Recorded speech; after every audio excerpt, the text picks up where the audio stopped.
মালদার সাংসদ খগেন মুর্মু সাহেব আজকে 7 বছর হয়ে গেল, গতবার ছিল এখনো আছে, একটা নিদর্শন দেখাতে পারবেন না গোটা এলাকায় যে উনি কোনো কাজ করেছেন। কিন্তু উনি 5 কোটি টাকা করে বছরে পান তার এমপি লেটে।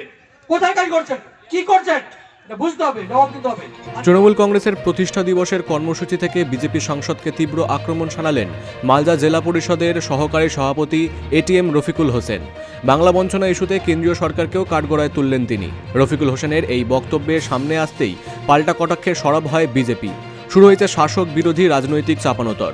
বৃহস্পতিবার মালদা চাচল বিধানসভার থাগাহাটি মাঠে তৃণমূল কংগ্রেসের প্রতিষ্ঠা দিবস উপলক্ষে এটিএম রফিকুল হোসেনের উদ্যোগে একটি কর্মসূচির আয়োজন করা হয়।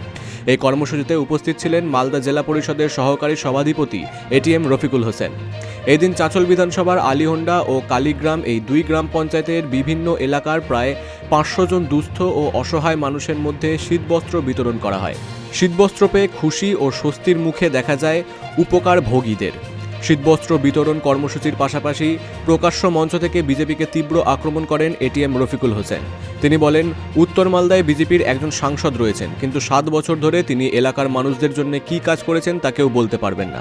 দেখেন, মেনলি সবাই জানে যে আমাদের সর্বভারতীয় তৃণমূল কংগ্রেসের আজকে প্রতিষ্ঠা দিবস, এবং সেই প্রতিষ্ঠা দিবস উপলক্ষে আমরা অলিয়ন্দা এবং বলিগ্রাম অঞ্চলের সমস্ত নেতৃত্ব এবং জনপ্রতিনিধি মিলে আমরা শীতবস্ত্র বিতরণী একটা অনুষ্ঠান করলাম। তার একটা কারণ যে আমরা এই দিনটিকে স্মরণীয় করার জন্য আমরা এখানে 500টা কম্বল ডিস্ট্রিবিউশন করলাম। প্রত্যেক নেতৃত্ব এবং জনপ্রতিনিধি আছে, তারা যেভাবে এলাকার লিস্ট দিয়েছিল সেভাবেই করেছি। একটাই বার্তার কথা এখানে যে আজকে দলের প্রতিষ্ঠা দিবস, এবং এই দল অনেক কষ্ট করে অনেক লড়াই করে প্রতিষ্ঠিত হয়েছে, এবং আমাদের দলনেত্রী মমতা বন্দ্যোপাধ্যায় এবং সর্বভারতীয় তৃণমূল কংগ্রেসের সাধারণ সম্পাদক অভিষেক ব্যানার্জির নেতৃত্বে আজ দল পরিপুষ্ট হয়েছে। গোটা বাংলার সমস্ত বাঙালিকে ওনারা রক্ষা করে রেখেছে। আজকে কেন্দ্রীয় সরকারের বঞ্চনা থাকা সত্ত্বেও যেভাবে আমাদের পশ্চিমবাংলায় দল প্রতিষ্ঠিত হচ্ছে এবং সামনে বিধানসভা নির্বাচন, সেই বিধানসভাকে সামনে রেখে আমরা চাই যে আবার চতুর্থবারের জন্য আমাদের মমতা বন্দ্যোপাধ্যায়ের হাত শক্ত করবো এবং আমরা লড়াই করে যাবো। দেখেন, কাজ তো পরের কথা, আজকে বিজেপি সাংসদকে ওনাকেই দেখা যায় না, তো কাজ তো কি করে দেখা লাগলো। আজকে সেকেন্ডবারের জন্য উনি প্রতিনিধি হয়েছে, এবং ওনার কেন্দ্রীয় সরকার কিন্তু এখন বিজেপির আছে, এটা বোঝা উচিত। আজকে অন্য পার্টির হলে উনি বুঝতে পারতো। আজকে ওনার এমপি লেটে যে টাকা, সেই টাকাটা কোথায় ব্যয় করছেন, উনি যদি দয়া করে আমাদের যে লিস্টটা দেন তাহলে আমরা খুব খুশি হব। এটা গত লোকসভা নির্বাচনে আমরা বলেছি। অন্যদিকে রফিকুল হোসেনের এই বক্তব্যকে ঘিরে পাল্টা প্রতিক্রিয়া দিয়েছে বিজেপি। পাল্টা জবাব দিয়ে বিজেপি সাংসদ খগেন মুর্মু বলেন, উনি কিছুই জানেন না, চাচলে বহু উন্নয়নমূলক কাজ বাকি ছিল যেগুলো বিজেপি করছে। কথার উত্তর দেওয়ার কোনো মানে আছে? এ তো একটা ফালতু লোক, বলে কি লাভ ওগুলোকে? ওদের কথার উত্তর দেওয়ার আমার কোনো দরকার আছে?